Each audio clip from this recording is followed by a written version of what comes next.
Hi and welcome back. Today we're just going to be finishing up the lineage of Noah. So we are in Bereshith, chapter 11. We'll read 11, 12, and 13. And today we'll get into Abram. And all the earth had one language and one speech. And it came to be, as they set out from the east, that they found a plain in the land of Shinar. And they dwelt there. And they said to each other, Come, let us make bricks and bake them thoroughly. And they had bricks for stone, and they had asphalt for mortar. And they said, Come, let us build ourselves a city, and a tower whose top is in the heavens, and make a name for ourselves, lest we be scattered over all the face of the earth. And Yahweh came down to see the city and the tower which the sons of men had built. And Yahweh said, Look, they are one people, and they all have one language, and this is what they begin to do. And now they are not going to be withheld from doing whatever they plan to do. Come, let us go there and confuse their language, so that they do not understand one another's speech. And Yahweh scattered them from there over the face of all the earth, and they left off building the city. That is why its name was called Babel, because Yahweh confused the language of all the earth. And from there Yahweh scattered them over the face of all the earth. This is the genealogy of Shem.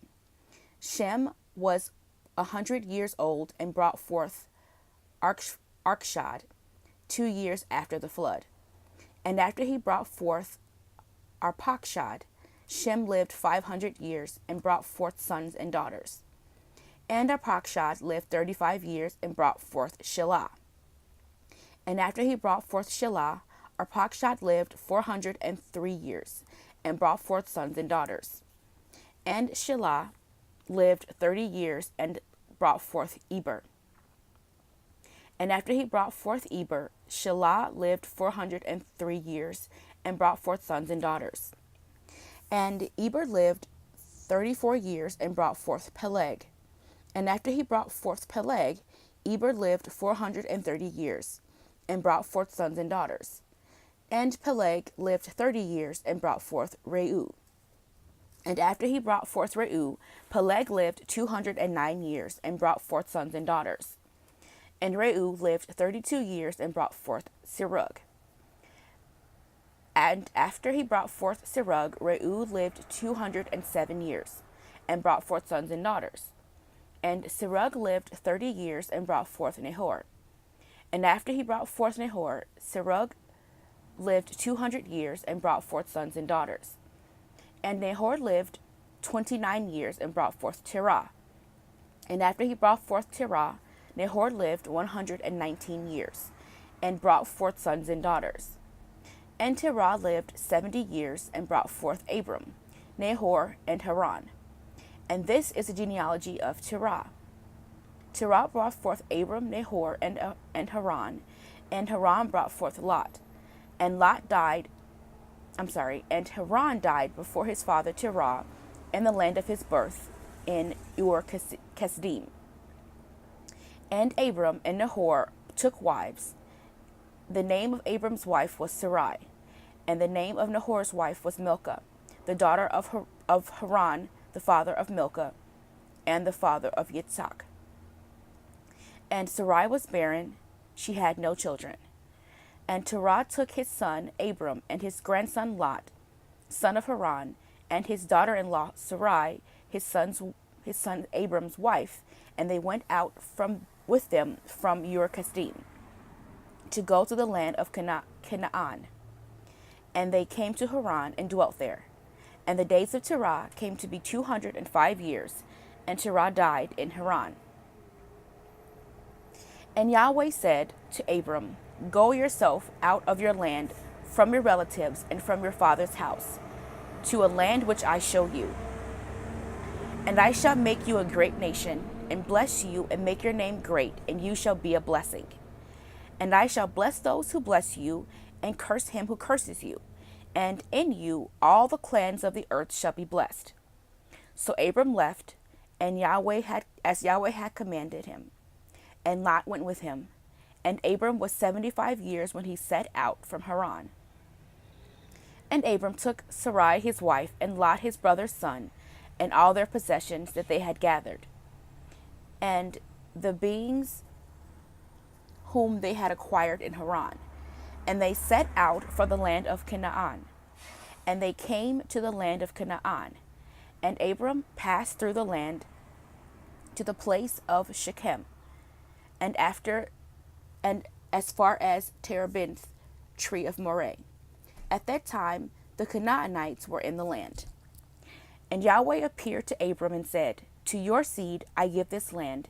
And he built there a slaughter place to Yahweh, who had appeared to him. And from there he moved to the mountains east to Beth-el, and he pitched his tent, with Beth-el on the west and Ai on the east. And he built there a slaughter place to Yahweh, and called the name of Yahweh. And Abram set out, continuing toward the south. And a scarcity of food came to be in the land, and Abram went down to Mitsrayim, to sojourn there, for the scarcity of food was severe in the land.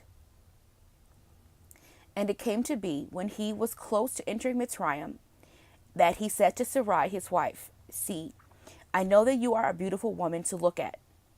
And it shall be, when the Mitsrites see you, that they shall say, This is his wife, and they shall kill me, but let you live. Please say you are my sister, so that it shall be well with me for your sake, and my life be spared because of you. And it came to be, when Abram came into Mitsrayim, that the Mitsrites saw the woman, that she was very beautiful.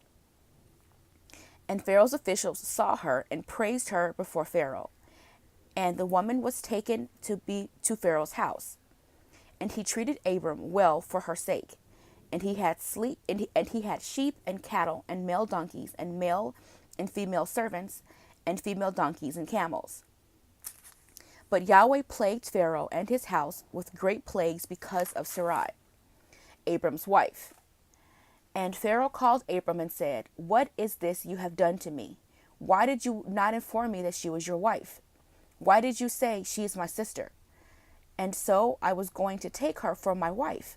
Look, here is your wife, take her and go. And Pharaoh commanded his men concerning him, and they sent him away, and with his wife and all that he had. Chapter 13.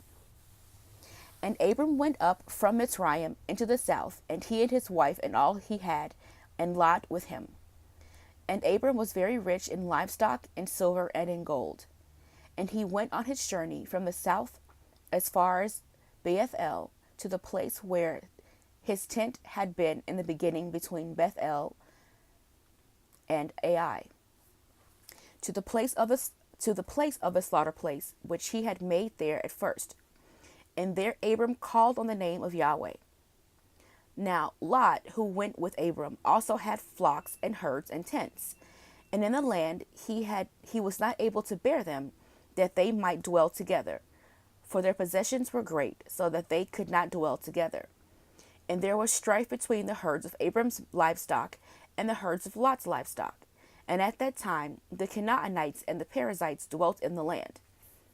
Then Abram said to Lot, Let there be no strife between you and mine, and between my herdsmen and your herdsmen, for we are brothers. Is not all the land before you?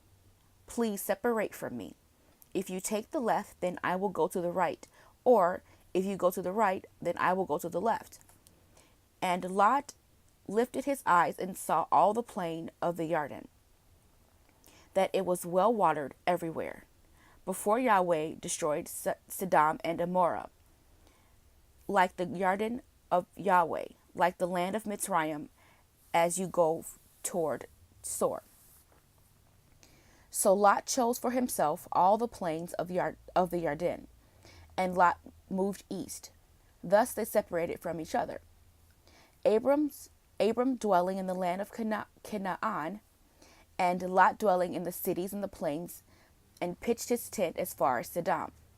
But the men of Sodom were evil, and sinned before Yahweh exceedingly so. And after Lot had separated from